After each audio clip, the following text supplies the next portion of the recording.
ಸ್ನೇಹಿತರೆ ನಮಸ್ಕಾರ. ದೇವಸ್ಥಾನದಲ್ಲಿ ನಡೀತಕ್ಕಂಥ ಒಂದಷ್ಟು ಮೋಸಗಳನ್ನ ನಿಮಗೆ ಹೇಳ್ತೀನಿ, ದಯವಿಟ್ಟು ಸಾಧ್ಯವಾದರೆ ಗಮನಿಸ್ಕೊಳ್ಳಿ. ಮತ್ತು ಹಾಗೆ ಆ ದೇವಸ್ಥಾನದಲ್ಲಿ ಮೋಸ ಮಾಡ್ತಕ್ಕಂಥವ್ರನ್ನ ಸ್ವಲ್ಪ ಗಮನಿಸ್ತಾ ಹೋಗಿ, ನಿಮಗೆ ಕೂಡ ಗೊತ್ತಾಗುತ್ತೆ. ಯಾಕೆ ಅಂತಂದರೆ ಇಲ್ಲಿ ನಾನು ಕೆಲವೊಂದಷ್ಟು ದೇವಸ್ಥಾನಗಳಲ್ಲಿ ನೋಡಿದ್ದೀನಿ ಸ್ನೇಹಿತರೆ, ಕೆಲವೊಂದಷ್ಟು ಮೋಸಗಳು ಯಾವ ರೀತಿ ನಡೆಯುತ್ತೆ ಅಂತೇಳಿ. ದಯವಿಟ್ಟು ಅದ್ರ ಬಗ್ಗೆ ವಿವರಣೆ ಕೊಡ್ತೀನಿ.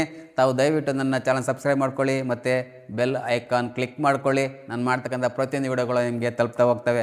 ಇತ್ತೀಚೆಗೆ ನೋಡಿದ್ದೀರಿ, ಹುಲಿಕಲ್ ನಟರಾಜ್ ಸರ್ ಒಂದಷ್ಟು ಮಾಟ ಮಂತ್ರ ಮಾಡೋರನ್ನ, ಶಾಸ್ತ್ರ ಹೇಳೋರನ್ನೆಲ್ಲ ಬಗ್ಗು ಬಡಿತಾ ಇದ್ದಾರೆ. ಮತ್ತು ಹಾಗೆ ಇದು ಕೂಡ ನಿಮಗೊಂದು ವಿಚಾರ ಹೇಳ್ತೀನಿ, ದೇವಸ್ಥಾನದಲ್ಲಿ ಯಾವ ರೀತಿ ಮೋಸಗಳು ನಡೀತೇವೆ ಅಂತ ನಾನು ನಿಮ್ಗೆ ಹೇಳ್ತೀನಿ ಸ್ನೇಹಿತರೆ. ನಾನು ನೋಡಿದಂಥ ಒಂದು ವಿಚಾರಗಳು ಅಂತಂದರೆ, ಇತ್ತೀಚೆಗೆ ಈ ಚಂದಗಾಲಿಂದ ಸ್ವಲ್ಪ ಮುಂದೆ ಒಂದು ದೇವಸ್ಥಾನ ಒಂದು ನೋಡಿದ್ದೆ ನಾನು. ಅಲ್ಲಿ ಹೋದಾಗ ಪೂಜಾರಿ ಮೈ ಮೇಲೆ ದೇವರು ಬಂತು ಅಂತ ಹೇಳಿ ಈ ಮಳೆಗಳ ಮೇಲೆ ನಿಂತ್ಕೊಳ್ತಾರೆ. ಮಳೆಗಳ ಮೇಲೆ ನಿಂತ್ಕೊಂಡಾಗ ಅವರು ನಿಂತು ಪೂಜೆಯನ್ನು ಮಾಡ್ಬೇಕಾದ್ರೆ ಹೇಳ್ತಾರೆ, ನನ್ನ ಭಕ್ತ ಒಬ್ಬ ಕಾಯಿಯನ್ನು ತಂದಿಲ್ಲ, ನನಗೇನೋ ಕಾಯಿ ತಂದಿಲ್ಲ ಅಂದಕ್ಕಿಂತ ಸಾರಿ ನನಗೇನೋ ಒಂದು ಕೊಡಬೇಕಾಯಿತು, ಆ ಥರ ಕೊಟ್ಟಿಲ್ಲ, ಅದು ನಿಂತಲ್ಲಿಯೇ ಬಾಯಿ ಬಿಟ್ಟು ಹೋಗಲಿ ಅಂತೇಳಿ ಹೇಳ್ತಾರೆ. ಅವಾಗ ಹೇಳಿದಾಗ ಎಲ್ಲರೂ ಏನೋ ಅಂತ ಸುಮ್ಮನಾಗ್ತಾರೆ. ಆಗ ಅಲ್ಲೇ ಪಕ್ಕದಲ್ಲಿ ತಕ್ಕ ನಮ್ಮ ದೊಡ್ಡಪ್ಪನ ತಂದಿದ್ದು ಒಂದು ಕಾಯಿ, ತೆಂಗಿನಕಾಯಿ ಹೋಳಾಗಿರ್ತದೆ ಅಂತಂದರೆ ಸ್ವಲ್ಪ ಬಾಯಿ ಬಿಟ್ಕೊಂಡಿರ್ತದೆ. ಇದೇನಪ್ಪ ಇಷ್ಟೊಂದು ಆಶ್ಚರ್ಯ, ಏನು ಹಿಂಗಾಗೋಯ್ತಲ್ಲ ಅಂತ ನನಗೆ ಭಕ್ತಿ ಯಾವಾಗ ತುಂಬ ಜಾಸ್ತಿ ಆಗಿತ್ತು. ಅಂತ ತುಂಬ ಚಿಕ್ಕ ಹುಡುಗಲ್ಲ, ತುಂಬ ಭಕ್ತಿ ಜಾಸ್ತಿ ಆಗಿತ್ತು. ಆನಂತರ ನೆಕ್ಸ್ಟ್ ಮುಂದುವರೆದಂತೆ ನಮ್ಮ ಚಿಕ್ಕಪ್ಪರ ಹತ್ರ ಮಾತಾಡ್ತಾಯಿದ್ರು. ಅಂತಂದರೆ ಪೂಜಾರಿ ಒಬ್ಬ ಅಸಿಸ್ಟೆಂಟ್ ಇರ್ತಾರೆ ಅಥವಾ ಪೂಜಾರಿನೇ ಇರ್ತಾರೆ. ಕೆಲಸದ ಪೂಜೆ ಮುಗಿದ್ಮೇಲೆ ಪೂಜಾರಿ ಹೊರಗಡೆ ಬರ್ತಾರೆ. ಆಮೇಲೆ ಕೆಲವರು ಅಸಿಸ್ಟೆಂಟ್ ಇರ್ತಾರೆ, ಈ ಕಾಯಿ ಸುಲ್ ಕೊಡೋದು, ದೇವರಿಗೆ ಅಲಂಕಾರ ಮಾಡ್ತಕ್ಕಂಥವ್ರು, ಮತ್ತೊಬ್ಬರು ಅಸಿಸ್ಟೆಂಟ್ ಪೂಜೆಗಳು ಇರ್ತಾರೆ. ಇವರೇನು ಮಾಡ್ತಾರೆ ಅಂತಂದರೆ, ಜನಗಳ ಹತ್ರ ಬಂದಾಗ ಕೇಳ್ಕೊಳ್ಳೋದು, ಏನಕ್ಕೆ ಬಂದಿದ್ದೀರಿ, ಯಾಕೆ ಬಂದಿದ್ದೀರಿ, ಏನು ಅಂತಂದರೆ ಅಂತ ಕೇಳ್ತಾ ಇರ್ತಾರೆ. ಅಲ್ಲಿ ಪಕ್ಕದಲ್ಲಿ ಇರ್ತಕ್ಕಂಥ ಅವರು ದೇವಸ್ಥಾನಕ್ಕೆ ಬಂದಿರ್ತಾರಲ್ಲ ಅವ್ರು ಇನ್ನೆಂಥ ಮೂಡ್ರು ಅಂತಂದರೆ, ದೇವರು ಇದ್ದಾನೆ ಇಲ್ಲ ಅಂತ ನಾನು ಹೇಳೋಕ್ಕಲ್ಲ, ಮೂಡ್ತಾನೆ ಎಲ್ಲಿದೆ ಅಂತಂದರೆ, ಸ್ವಾಮಿ ನಾನು ಈ ಥರ ಕಷ್ಟಕ್ಕೆ ಬಂದಿದ್ದೀನಿ, ನಾನು ಪ್ರಶ್ನೆ ಬೇಗ ಕೂಗ್ಬಿಡಿ ಸ್ವಾಮಿ, ನಾನು ದೂರದಿಂದ ಬರ್ತಾಯಿದ್ದೀನಿ, ಈ ಥರ ಬಂದಿದ್ದೆ ಸ್ವಾಮಿ, ಸತಿನೂ ಬಂದಿದ್ದೆ, ಈ ಥರ ಆಗಿಲ್ಲ, ತಾವು ದಯವಿಟ್ಟು ನನಗೆ ಹೇಳ್ಬಿಡಿ ಸ್ವಾಮಿ ಅಂತ ಹೇಳ್ತಾರೆ. ಇದೇ ಕ್ಷಣದಲ್ಲಿ ಗಾಡಿ ನಂಬರು K06 1160, ಆಗ ಅಂದರೆ ಹೆಚ್ಚು ಕಮ್ಮಿ ಒಂದು 5ನೇ ಕ್ಲಾಸ್ ಹುಡುಗ ಇರ್ಬೋದು. ನನಗಿನ್ನೂ ತುಂಬ ಚೆನ್ನಾಗಿ ಜ್ಞಾಪಕ ಇದೆ ಗಾಡಿ ನಂಬರ್, ಯಾಕೆಂದರೆ ನಮ್ಮ ಸಂಸಾರವನ್ನು ಸಾಕಿದಂಥ ಒಂದು ಆಟೋ ಅದು. ಬಟವಾಡಿ ಥರ ಬಿದ್ದು ಗಾಡಿ ಅಪ್ಸೈಡ್ ಆಗಿತ್ತು.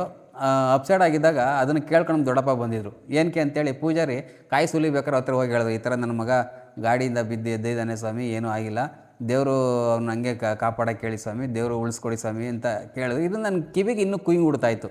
ಅದೆಲ್ಲ ನನಗೆ ಆದರೆ ಇದೇನಿಲ್ಲ ಅಂತಂದರೆ ಅಷ್ಟೊಂದು ಅಬ್ಸರ್ವೇಷನ್ ಇಲ್ಲ ನನಗೆ. ಆನಂತರ ಅವ್ರು ಹೋಗಿ ಕೂಗ್ತಾರೆ ಕಣ್ಣು ಮುಚ್ಕೊಂಡು, ಭಕ್ತ ಹೊಸ್ತಲ ಬಾರಪ್ಪ, ರಥ 3 ಸಾರಿ ಉಳಿಗೆ ಬಿದ್ದು ಎದ್ದರೂ ಕೂಡ ಯಾವುದೇ ರೀತಿ ಜೀವ ಹಾನಿ ಆಗದೇನೆ ಬಂದಿದ್ದಿ, ದೇವ್ರು ನಿನ್ನ ಸನ್ನಿಧಾನಕ್ಕೆ ಕರ್ಸ್ಕೊಳ್ಬೇಕು ಅಂದಿದ್ದೇನೆ, ಬಂದಿದ್ದು ನಿನ್ನ ತಪ್ಪುಗಳನ್ನೆಲ್ಲ, ನಾನು ಪಾಪಗಳನ್ನೆಲ್ಲ ಕರ್ಮವನ್ನು ಕಳೆದಿದ್ದೀನಿ, ತಗೋ ನನಗೆ ಹಣವನ್ನು ಕೊಡು, ಇಷ್ಟು ಹರಕೆಯನ್ನು ಕಟ್ಟು ಅಂತ ಹೇಳ್ಬಿಟ್ಟು ಹಣವನ್ನು ಕಟ್ಟಿಸ್ತಾರೆ.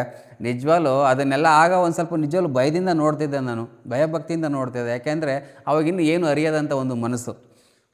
ಮತ್ತು ನಿಜವಾಗ್ಲೂ ಇದು ತಿಳ್ಕೊಬೇಕು ಅಂತಂದರೆ, ಅವ್ರನ್ನ ಈ ಆಟೋಪಗಳನ್ನು ನಂಬ್ತಕ್ಕಂಥ ಮಕ್ಕಳು ಆಗಲಿ ಅಥವಾ ದೊಡ್ಡವರಾಗಲಿ, ಹಿರಿಯಕರಲ್ಲಿ ಮತ್ತೊಬ್ರು ಪ್ರಶ್ನೆ ಕೇಳ್ತಕ್ಕಂಥ ಬಂದವ್ರ ಮನಸ್ಥಿತಿ ಇದೇ ಥರ ಅಂತ ನನಗೆ ಈಗ ಗೊತ್ತಾಗ್ತಾಯಿದೆ. ಯಾಕೆಂತಂದರೆ ದೇವಸ್ಥಾನಕ್ಕೆ ಬರ್ತಕ್ಕಂಥ ಭಕ್ತಾದಿಗಳು ಒಂದು ರೀತಿಯಲ್ಲಿ ಮಕ್ಕಳೇನೆ. ಯಾಕೆಂತಂದರೆ ಅಲ್ಲಿ ಪೂಜೆ ಮಾಡ್ತಕ್ಕಂಥ ಪೂಜಾರಿನೂ ಅಥವಾ ದೇವರನ್ನು ಅಷ್ಟು ನಿಷ್ಕಲ್ಮಶವಾಗಿ ನಂಬ್ತಾರೆ. ಆದರೆ ಈ ರೀತಿ ಮೋಸ ಮಾಡೋ ಜನ ಕೂಡ ನಮಗಿರ್ತಾರೆ.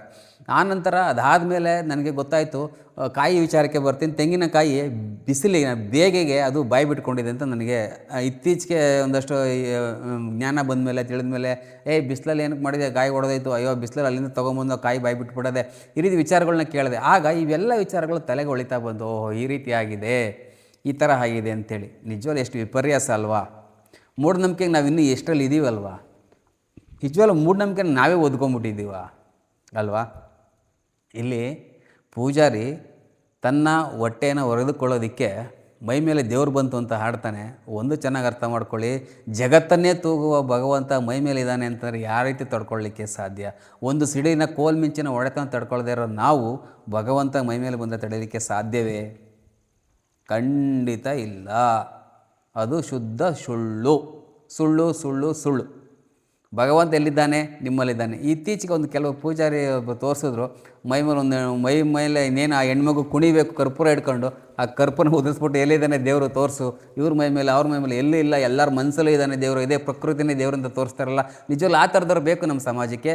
ಹುಲಿಕಲ್ ನಟರಾಜ್ ಸರ್ ಅಂಥವ್ರು ಬೇಕು ನಮ್ಮ ಸಮಾಜಕ್ಕೆ. ಅಂಥವ್ರನ್ನ ನಾವು ಪ್ರೇರೇಪಿಸೋಣ ಮತ್ತು ಬೆಂಬಲಿಸೋಣ. ಅದನ್ನು ಹೊರತುಪಡಿಸಿ ಈ ಮೂಢನಂಬಿಕೆ ಬಿದ್ದು ಸಾಯೋರನ್ನ ಸ್ವಲ್ಪ ಕಷ್ಟನೇ ತಿಳ್ಕೊಳ್ಳಿ. ಯಾಕೆ ಅಂತಂದರೆ ಹಿಂದೆ ಓದಿದಿರೋರು ಒಂದಾಯಿತು ಅಂತ ಈಗ ಓದಿರೋ ವಿದ್ಯಾವಂತ ಮೂರ್ಖರು ನಮ್ಮಲ್ಲಿ ಬಿದ್ದು ಸಾಯೋರು ತುಂಬ ಇದ್ದಾರೆ. ಕೆಲವೊಂದಿಷ್ಟು ದೇವಸ್ಥಾನಗಳಲ್ಲಿ ಶಾಸ್ತ್ರಗಳನ್ನು ಕೇಳೋಕ್ಕೆ ಹೋಗ್ತಾರೆ, ಸ್ವಾಮಿ ಹೀಗೆ ಮಾಡೋದು ಹಾಗೆ ಮಾಡೋದು ಅಂತೇಳಿ ಲಕ್ಷಾಂತರ ರೂಪಾಯಿ ಸುರಿತಾರೆ. ಅದನ್ನು ಕೂಡ ಲಾಸ್ ಮಾಡ್ಕೊಳ್ತಾರೆ.